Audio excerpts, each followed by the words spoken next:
जय भीम। साथियों, आज आप सब यहाँ रोहतक जिले की कैडर कम कमेटी समीक्षा की मीटिंग में शामिल हुए हैं, तो आप सभी का मैं स्वागत करता हूँ।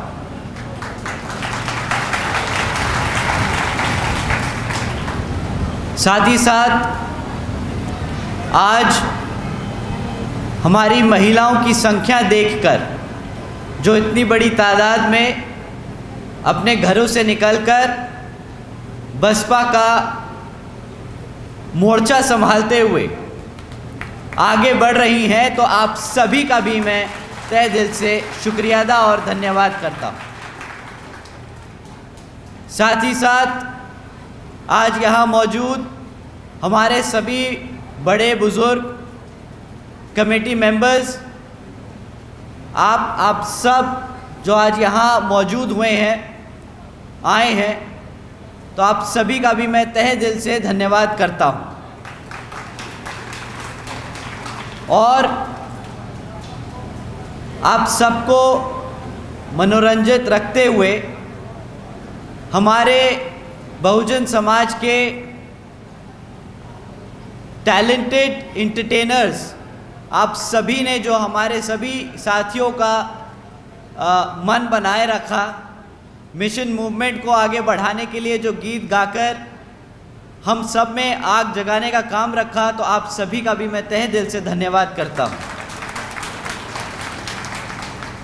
हमारे जवान बीवीएफ के जाबाज साथियों, जिन्होंने आज की मीटिंग में ऑर्डर को मेंटेन रखा, आप सभी का भी मैं तहे दिल से धन्यवाद करता हूँ। और आखिर में हमारे बहुजन समाज के बहुजन मीडिया, जो हमारी बात को इंटरनेट, यूट्यूब, ट्विटर के माध्यम से देश के कोने कोने तक पहुंचाने का काम कर रहे हैं, तो आप सभी का भी मैं तहे दिल से धन्यवाद करता हूं।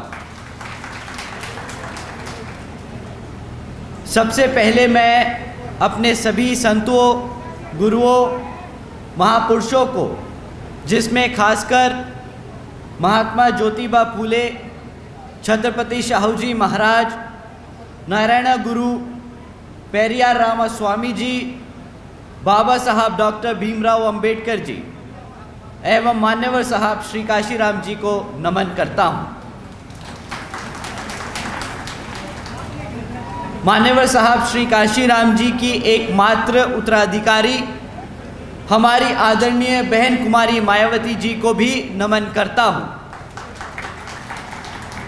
उत्तर प्रदेश की 4 बार मुख्यमंत्री, लोकसभा व राज्यसभा की कई बार सदस्य रही आदरणीय बहन कुमारी मायावती जी, जिन्होंने अपने सभी SC, ST, OBC एवं अल्पसंख्यक समाज के साथ साथ सर्व समाज में से गरीबों और कमज़ोरों के लिए अपना पूरा जीवन समर्पित किया, तो मुझे गर्व है कि मुझे ऐसे महान नेता के नेतृत्व में काम करने का मौका मिल रहा है। आदरणीय बहन कुमारी मायावती जी का मैं हार्दिक अभिनंदन और आभार व्यक्त करता हूँ। साथियों, साथ ही साथ आज यहाँ इस मीटिंग में मौजूद हमारे national vice president Shri Anand Kumar ji, हमारे सेंट्रल स्टेट के इंचार्ज हरियाणा, पंजाब और चंडीगढ़ से श्री रणधीर सिंह बेनीवाल जी, श्री कुलदीप बलियान जी, श्री राजवीर जी, श्री संजय बोध जी, श्री संजय चोपड़ा जी, श्री कृष्ण जी, श्री परवीन फतेहपुर जी, श्री विनय बोध जी, श्री आज़ाद चोपड़ा जी, आप सभी का भी मैं तहे दिल से धन्यवाद और स्वागत करता हूँ। साथियों, आज आपकी पार्टी को 39 साल हो चुके हैं। इन 39 सालों में हमारे संस्थापक परम पूज्य मान्यवर साहब श्री काशीराम जी और एक छोटे से परिवार से में जन्मी, दिल्ली की गलियों से निकलकर दिन रात एक कर अपना पूरा जीवन और अपना परिवार इस पार्टी व मिशन और मूवमेंट के लिए त्याग कर बहन जी ने दलितों और पिछड़े समाज को राजनीति की मुख्य धारा में लाने का काम किया। गरीबों और कमज़ोरों को इतना सम्मान दिया कि आज कोई भी राजनीतिक पार्टी हमारे इस वर्ग को नज़रअंदाज नहीं कर सकता। अल्पसंख्यक समाज को उसके हकों के बारे में जागरूक कर इस भारत में भाईचारे के आधार पर एकजुट कर समता मूलक समाज की स्थापना करने की कोशिश की और सर्व समाज को एक सरकार देने का काम किया, जिसकी कल्पना हमारे गुरु बाबा साहब डॉक्टर भीमराव अंबेडकर जी ने की थी। साथियों, 39 साल पहले ये मूवमेंट युवाओं ने शुरू किया था। आप सब इस मूवमेंट का हिस्सा रहे हैं। आप सब ने वो त्याग किया है जिसकी बदौलत आज हम सब इस पार्टी को इस मुकाम तक लेकर आ पाए हैं। परंतु जैसे जैसे समय बढ़ता चला गया, वैसे वैसे पार्टी में हमारे साथियों की उम्र बढ़ती चली गई और जिस चीज़ को ध्यान में रखकर बहन जी ने पार्टी में हर स्तर पर हमारे युवा साथियों के लिए 50% हिस्सेदारी तय की, समय आ गया कि आप सब अब आने वाली पीढ़ी को तैयार करें। बहन जी ने हमें भेजा अपने परिवार से कि अब हम मिशन मूवमेंट में लगकर जो त्याग आप लोगों ने किए उसको हम आगे बढ़ा के चले, ताकि जो सम्मान और अधिकार आज तक आप सबको मिल पाए हैं और अभी मिलने जो बाकी हैं, वो आने वाली पीढ़ी उसके लिए काम करे, ताकि आप सब अपने जो रिटायरमेंट की एज है, जो बुढ़ापे की एज है, उसको अच्छे से व्यापन कर सके। साथियों, और मैं अपने युवा साथियों से दरख्वास्त करूंगा कि आपको अब बढ़ चढ़कर पार्टी के सभी कार्यों में हिस्सा लेना होगा। अब आपका समय आ गया है, अब आपका समय आ गया है और आपको अब ये छोटी मोटी जो मुटाव हैं, जो झगड़े हैं, जो आप छोटी मोटी चीज़ों के लिए परेशान होते हैं, उस चीज़ों को अब आपको इग्नोर करके आगे बढ़ने का काम करना होगा। जैसे कि आज की जो समीक्षा मीटिंग रखी गई है, इसमें कितने युवा साथी आज मौजूद हैं जिनकी उम्र 25 साल से कम है? हाथ उठा के एक बार 25 साल से कम उम्र के साथी अपने हाथ उठाएं, खड़े हो जाएं एक बारी। 25 साल से जो कम है,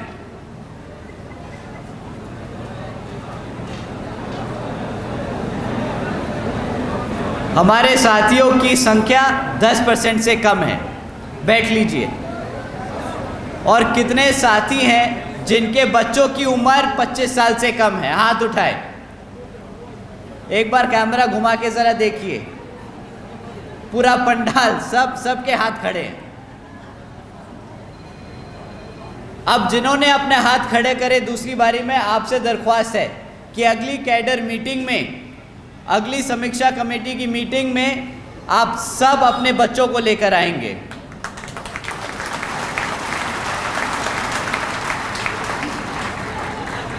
अब समय आ गया उनको भी समझने का। जैसे आप अपने परिवार में बच्चों को पढ़ा लिखा कर तैयार करते हैं कि वो आगे आके आपका बुढ़ापे में ध्यान रखेंगे, तो ये इस समाज के लिए आपको अपने बच्चों को अब तैयार करके आगे भेजना है, समीक्षा कमेटियों में भेजना है, पार्टी के कार्यक्रमों में भेजना है, ताकि आपके बुढ़ापे के ज़माने में, समय में वो आपका ध्यान रख सके एक सामाजिक तौर पर। साथियों,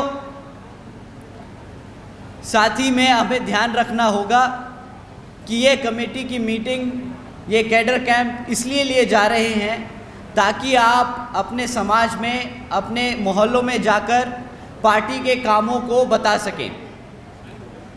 जैसे कि आपको मालूम है, विदित है कि अब कुछ ही समय में लोकसभा के आम चुनाव होने वाले हैं और लोकसभा के 6 महीने बाद ही हरियाणा में विधानसभा के आम चुनाव डिक्लेयर कर दिए जाएंगे।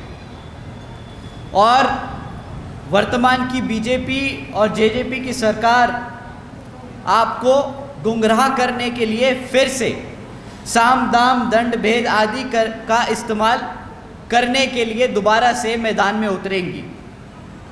तो आपको इन सब बातों का ध्यान रखना होगा और इनकी बातों में ना आकर इनसे गुमराह नहीं होना होगा और अपने साथियों को भी उसी हिसाब से तैयार करना होगा। साथियों, इनकी हकीकत मैं आपके सामने कुछ स्मॉल शॉर्ट पॉइंट्स में रखना चाहूँगा। इनकी विफलताएं तो अनेक हैं, बट 4-5 मुद्दे आप लोगों के बीच में रखता हूं जो आप आगे जाके समाज में हर व्यक्ति को बताने का काम करें। पिछले कई वर्षों से बीजेपी जेजेपी की सरकार चल रही है और आज तक ना यहाँ पे गाँवों में पक्की सड़कें बनी, ना यहाँ पर 24 घंटे बिजली की व्यवस्था तय की गई, ना यहाँ पर रोज़गार के अवसर दिए गए और ना यहाँ जाति और धर्म के नाम पर जो दंगे हो रहे हैं उनको रोकने का काम किया गया। साथियों, अभी कुछ ही समय पहले की बात है, नूह में मुसलमान और हिंदू के बीच में दंगा कराया गया। क्या यहाँ मेरे बैठे साथी बता सकते हैं कि क्या कोई धर्म किसी दूसरे धर्म या जाति के खिलाफ उत्पीड़न करने की सलाह देता है? हाथ उठा के आप बताएं, अगर नहीं देता तो मना करके हाथ बताएं। तो आपको क्या लगता है कि जो भारत, जहाँ पर इतने हजारों धर्म, इतने लाखों जातियाँ हैं, वहाँ पे भाईचारे की तौर पर एकजुट होकर आगे बढ़ने का काम नहीं किया जा सकता? आप बताएं, क्या हम मिल बांट कर, मिलजुल कर रह नहीं सकते क्या? क्या हमारे मुसलमान भाई चाहते हैं कि हमारे हिंदुओं की माताओं के बच्चों को नुकसान पहुँचे, दुख पहुँचे? और क्या हमारे हिंदुओं धर्म के माताएं हैं, क्या वो चाहेंगे हमारे मुसलमान के भाइयों के बच्चों को तकलीफ पहुँचे? हाथ उठा के एक बार बताएं, क्या आप ये चाहेंगे? साथियों, जितना दर्द आपके बच्चे को होता है, चाहे आप जाट हैं, गुर्जर हैं, चमार हैं, ब्राह्मण हैं, पंडित हैं, उतना ही दर्द एक दूसरे धर्म के बच्चे को भी होगा, क्योंकि भगवान ने इंसान बराबर बनाया है।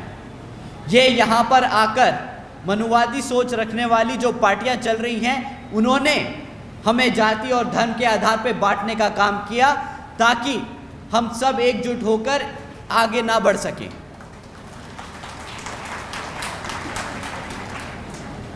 साथियों, आज भी बीजेपी ने सरकारी नौकरियों में SC ST OBC भर्तियों को ना कर रोक कर रखा है।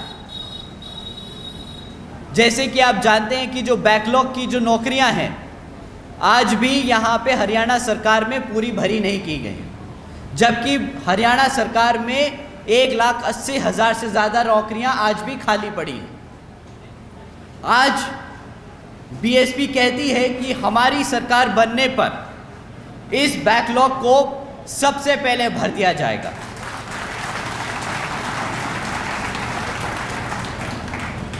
साथियों, आज भी बीजेपी जेजेपी ने एजुकेशन पॉलिसी लागू नहीं करी।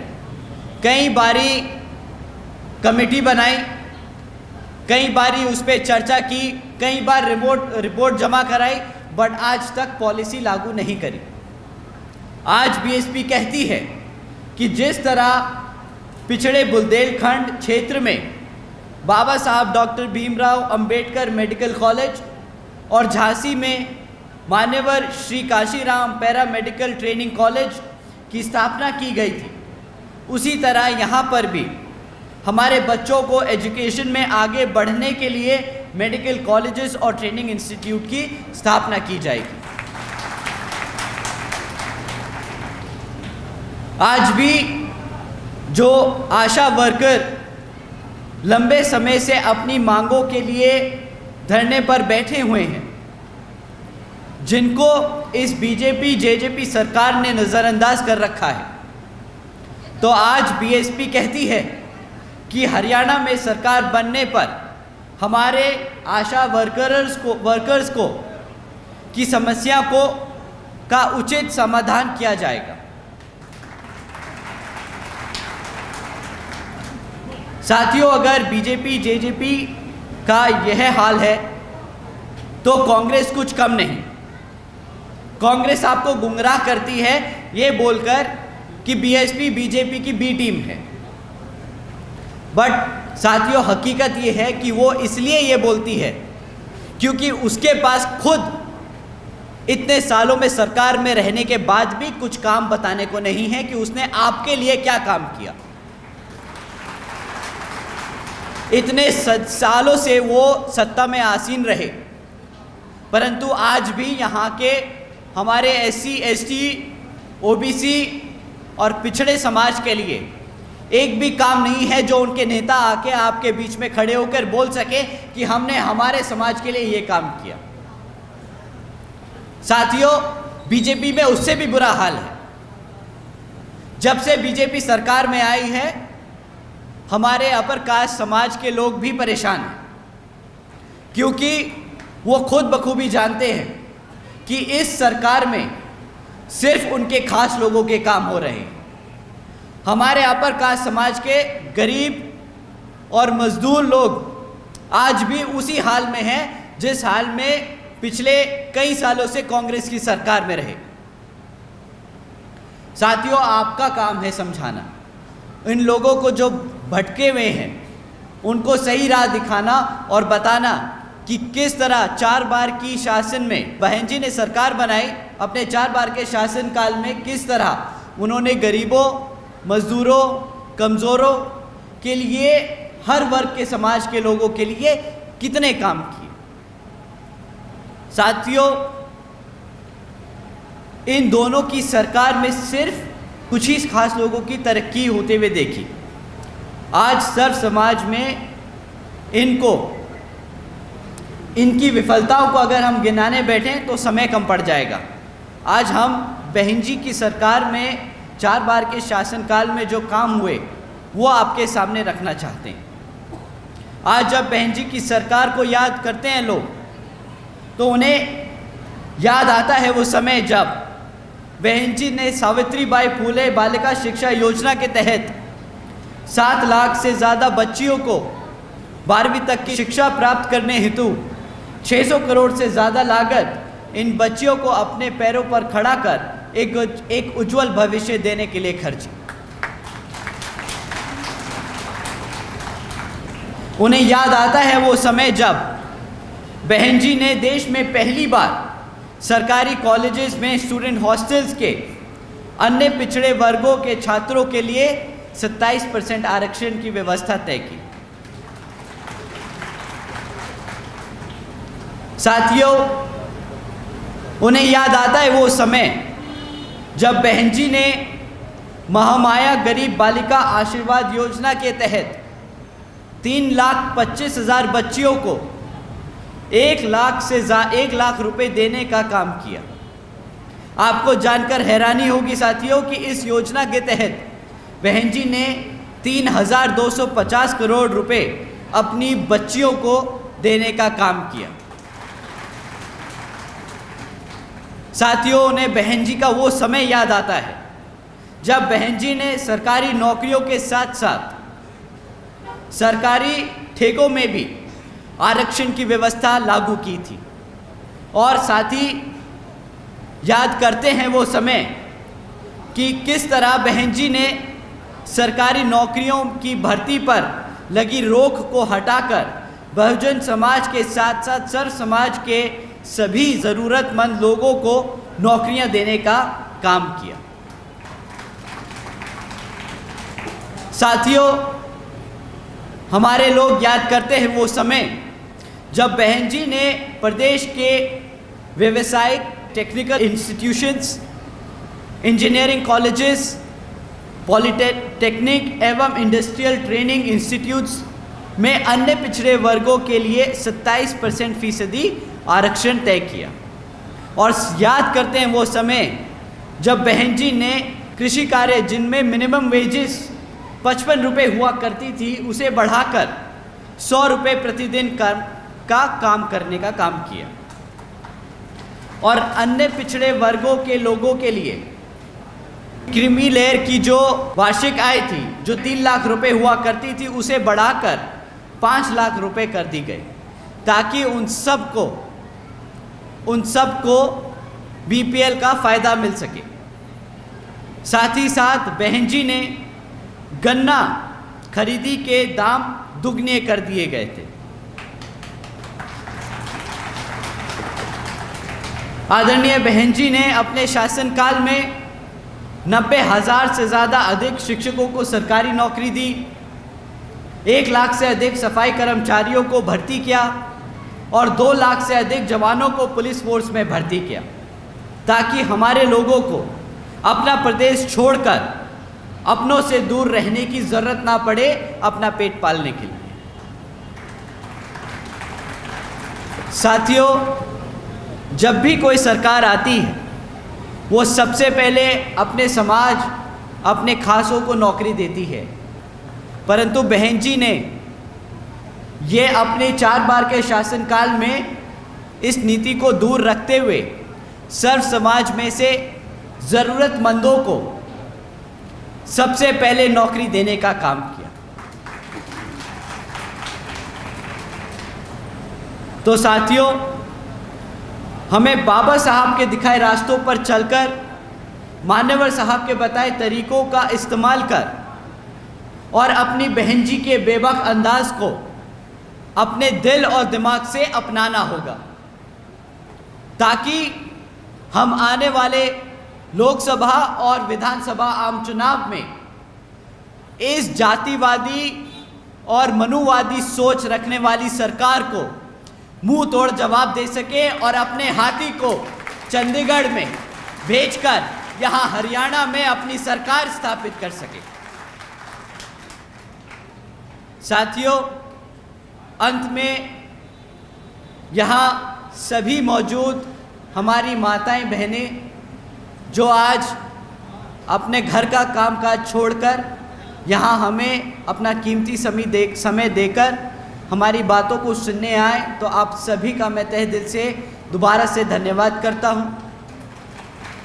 हमारे सभी बड़े बुज़ुर्ग साथी लोग जो आज यहाँ कैडर मीटिंग में शामिल हुए, आप सभी का भी मैं तहे दिल से धन्यवाद करता हूँ। साथ ही साथ हमारे युवा साथियों, आप यहाँ से निकलकर जाकर अपने दोस्तों में ये बात बताएं कि किस तरह बहन जी ने अपने 4 बार के शासनकाल में युवा साथियों को काम दिया, नौकरी दी और उनको आगे बढ़कर अपने पैरों पर खड़े होने का साहस और मौका दिया।